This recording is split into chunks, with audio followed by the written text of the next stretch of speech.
Well, that's the eternal question that people, the audience, usually ask the composer, where does the inspiration come from? And I have thought about it many times, and honestly, I must say, I don't really know where it comes from. I don't understand it. I don't try to understand it. I don't try to capture it. I just receive it when it comes. I have found inspiration in the most unexpected places over the years.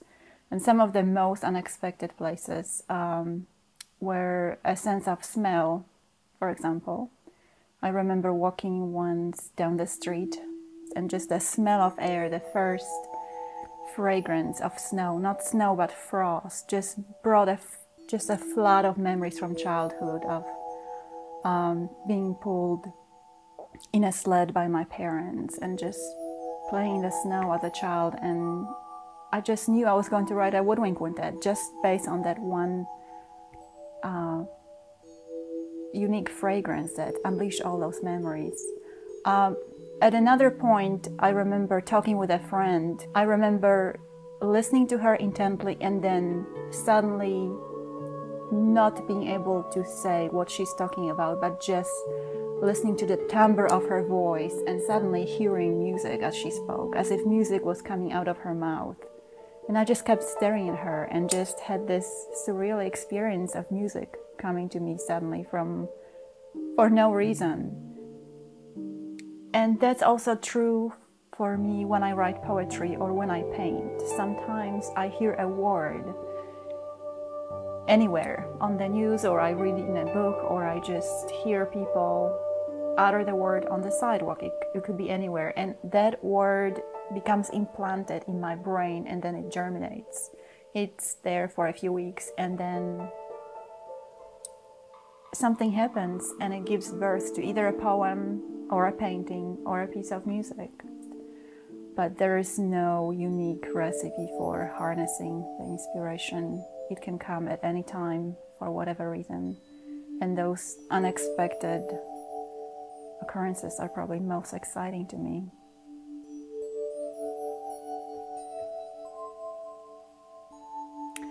I came to composition very late in life, at least compared to other people who usually start as children or in their teenage years. I did play music all my life, but composition, honestly, it just really did not even register with me that it was possible, because I studied music in a conservatory environment in Poland. It was still communist Poland at that time, and it was very strict, very uptight, and to me, as a young girl, young woman, my understanding of who composer was, it was always an old man with gray hair, preferably dead, long dead. That was my idea of a composer. So I did not have immediate understanding that it could be a modern person interested in modern events or modern music. Of course, I was aware that there were women composers, but it just it was not encouraged in my circles, so I never really even explored this possibility. It did not even enter my mind. And to even complicate it further, I came to America as a very young immigrant. It's not going to be a big surprise to anybody if I said that I was extremely poor when I first came to the States. So pursuing music professionally was not really an option for me at the time. So I ended up having a career in a completely different field, which I did love, by the way, because it involved geometry and computers and mathematics and engineering. But it wasn't until my mid-30s that through a turn of events, which probably deserve a whole another interview, but I decided to study music composition. And I did not have any plans regarding it. This was something I wanted to do for myself, something I needed to do, something that just sort of appeared in my life, for a lack of a better word. But I started writing music and started taking private lessons, and sort of one thing led to another, and I ended up getting an undergraduate degree in University of Tennessee. A wonderful place for me. I so warmly remember those years because I felt like the floodgates have opened up in me. Not only did I start writing music, but I also started writing poetry and started painting. So sort of making up for the lost time through all the years that I was not able to pursue art, all the floodgates opened up, and I really, I see it as a really turning point in my life. And graduate school followed. I was not quite sure where I wanted to be creatively, but I knew I did not want to write strictly academic music. I wanted to write music for an average person. I did not quite understand what that meant at that time, and perhaps I still don't.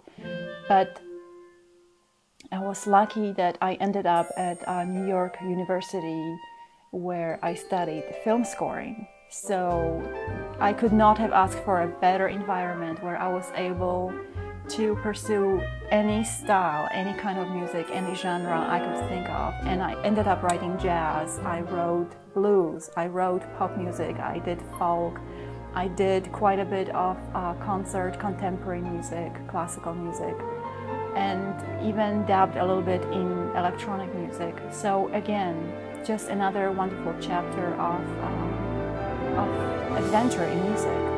And that led to me staying in New York for a while. That's where I am currently. I have been actually working in both places. I am part-time in New York and just beginning to explore Asheville. And wasn't quite sure what to expect from Asheville, but I was very, very pleasantly surprised and just overwhelmed with the artistic community here, not to mention the inspiration of the mountain, of the greenery, of just the air, just the clean and fresh air, and the nature itself is just so deeply inspiring and comforting, and a composer could not have asked for a better place. And yet there is a very, very big part of me that just really craves that city environment, and the grit, and the dirt, and just the hustle and bustle, and the crowd. I just love walking in the crowd. I like the commotion. I like the anonymity of the city.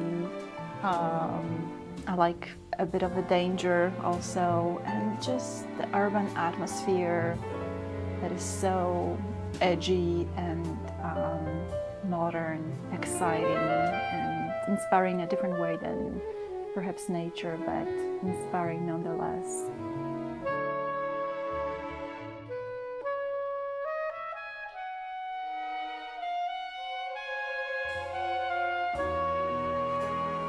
When I first came to Asheville, I wasn't quite sure whether this is the place where I need to be, and you know, we all have those times of doubt and not knowing. You know, we always want to find this perfect place, this perfect set of circumstances. We always want to hear this voice from above to lead us and guide us. And it was during one of those lonely and difficult times where I ended up being at Grove Park Inn here in Asheville, and it's a wonderful, very charming kind of upscale place that is very nice to visit every once in a while. And I looked, they have a whole plethora of photographs on their wall and of famous people from different ages. And one of those photographs features Bartók with a little inscription that here Bartók wrote his piano concerto. And when I saw that photograph, I just felt that the strife just fell away. And in a way, I felt, I don't want to be superstitious, but it was really comforting and exciting to find out that he was here, that he wrote his music here, which I do love his music. So in a way, it was confirmation for me that I should be here, and I do want to be here, and I'm here.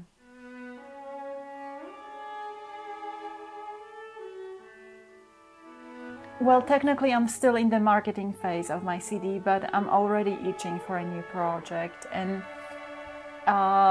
right now I have at least 3 ideas for new projects. At this very moment I'm writing a new string quartet, and I'm thinking about returning to writing for acoustic instruments again. So I would like to explore the string quartet, possibly with electronics or maybe another instrument. I'm not quite sure yet, but it's definitely in the works. It has been my dream for a long time to write a mass. I would love to write a mass for soloist, choir, and an orchestra.